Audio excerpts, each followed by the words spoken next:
So the last lesson was the chi-square test, goodness of fit test. This is the chi-square test for homogeneity and the test for association and independence. So for the first one, we're going to be testing, it tests whether the distribution of categorical variables is the same for each of several populations or treatments. Data comes from 2 or more independent random samples or treatment groups in a randomized experiment. To test to see if it's associated. Remember before we kept saying, don't say that this one causes that one. You want to say that there's a relationship. Well, now, with this test, you can actually say that they're associated or that one impacts the other. This tests whether 2 categorical variables are associated in some population of interest. Data comes from a single random sample with the individuals classified according to 2 categorical variables. If you don't remember which test you're using, call it a chi-square test. So you don't have to call it specifically any of these other names. You can call it a chi-square test. And in your on your reference sheet, it actually has chi-square test statistic, and it says just like this right on your reference sheet. And this is exactly the same type of test as what we just did, and we're going to find the p-value the same way as well. Our conclusions might be a little bit different though. So what you're going to notice about this is I'm going to have a two-way table. I'm going to do one of my sample problems, and it's going to be of a smaller table. And you'll thank me for when you go to do some practice and you see that I picked like a 3x3 table, and then it ends up being 9 pieces of data in the end. We're going to do a 2x2 table, which is going to only have 4 pieces of data that we're going to add up in the end. So it makes a big difference when you're trying to do it all by hand.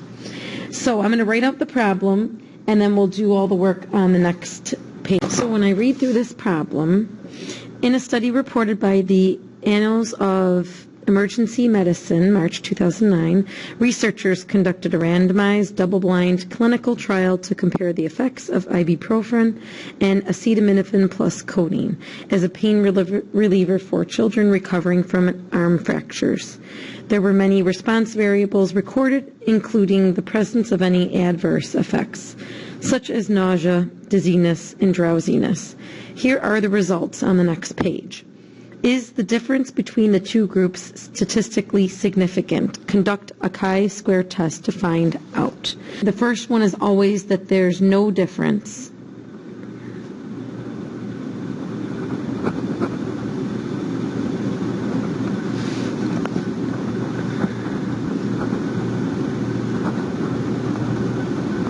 In proportions of patients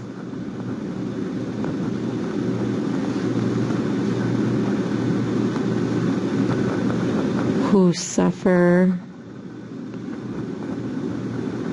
from adverse effects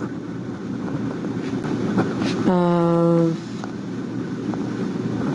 ibuprofen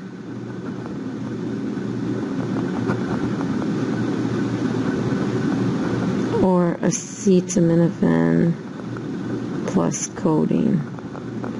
And the alternative hypothesis is going to be there is a difference in the proportions of patients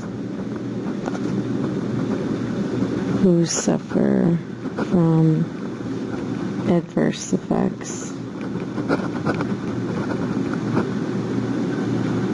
of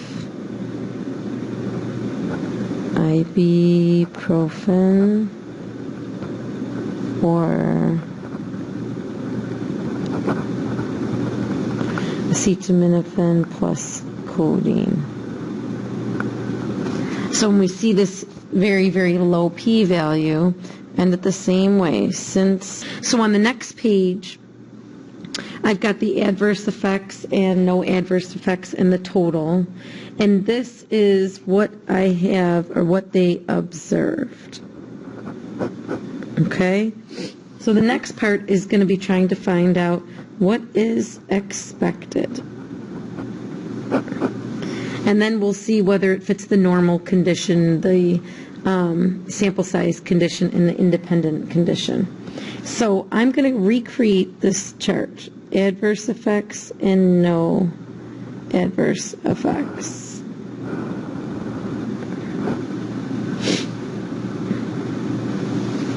And I'm going to have it also have same type of thing. I have 3 columns. Over here is my total. And it's still going to be 93, 141, 234, 112, 122 for the total. Now the tricky part is trying to find out how many people, and I'm going to put ibuprofen up here,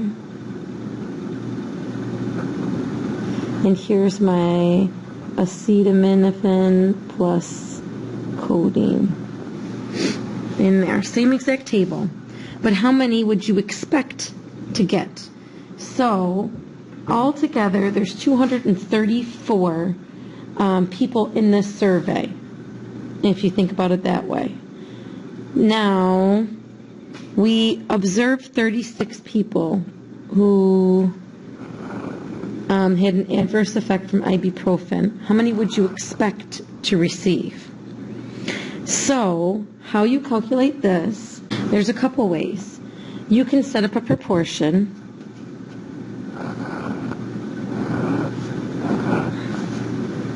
(93 to 34) x over 122, because of the 93 that had adverse effects, of the total 234, how many would have adverse effects of 122 out of 122 people?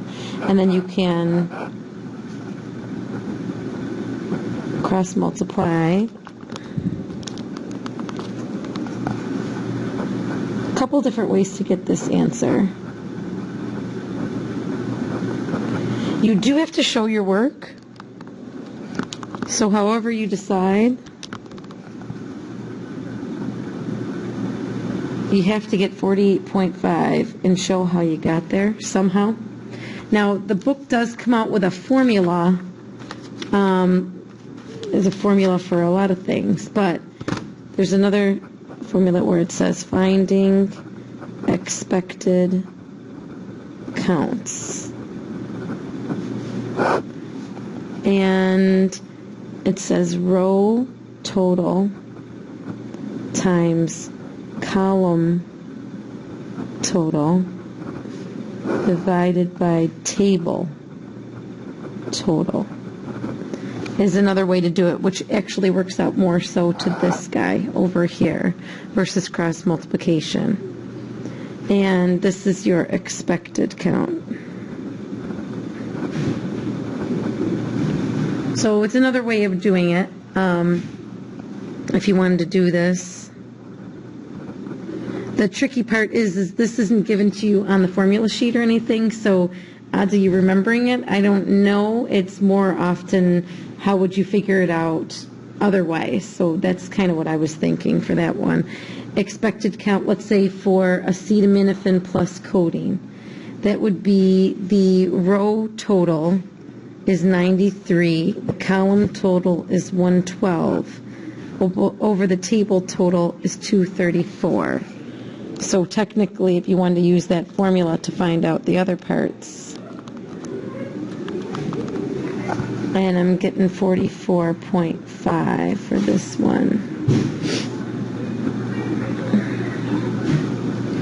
Personally, to me, I like doing this proportion, and I don't have to worry about this formula. So I'm going to figure out the rest of them in proportion. For no adverse effects, it is 141 over 234 equals how much over 122?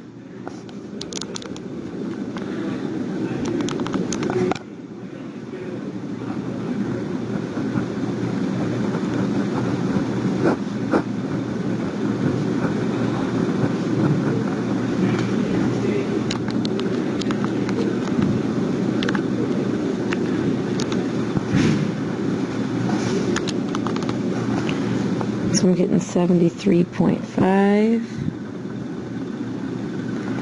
And then 141 over 234 equals x over 112.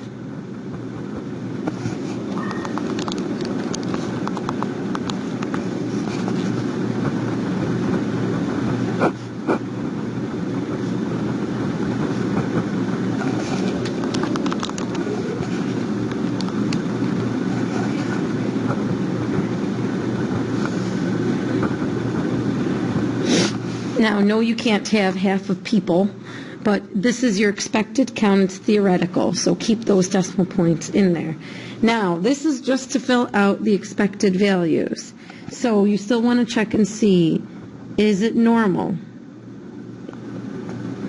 And how we were looking for that was not necessarily normal. We were looking at the expected counts to be greater than 5, and all of them fit that bill.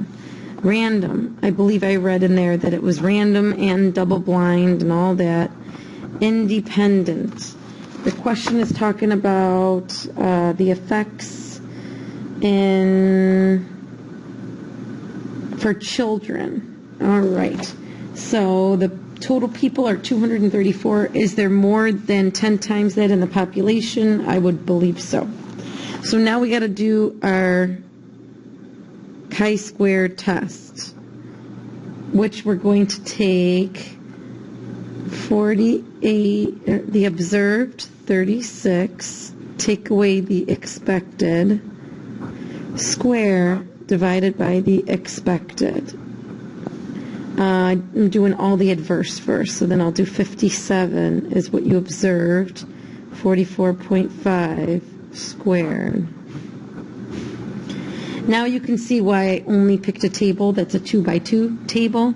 It's got two categories versus another 2 categories instead of a 3 by 3 table, because we would end up with 9 pieces of data like this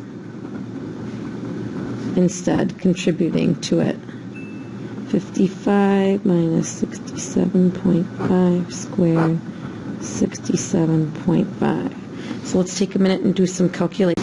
So what I got was 3.22, 3.51, 2.13, 2.31, which worked out to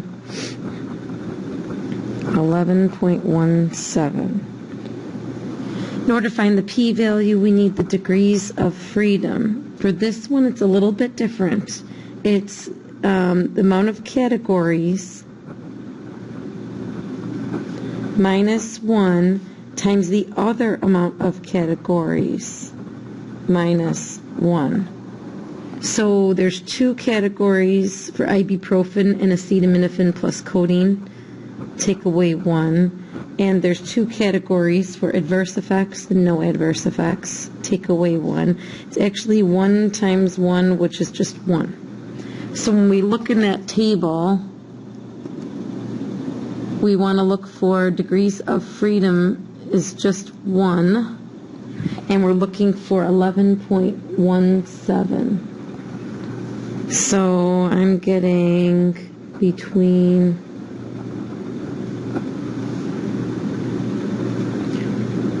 0.001 and 0.005. The p-value is less than our usual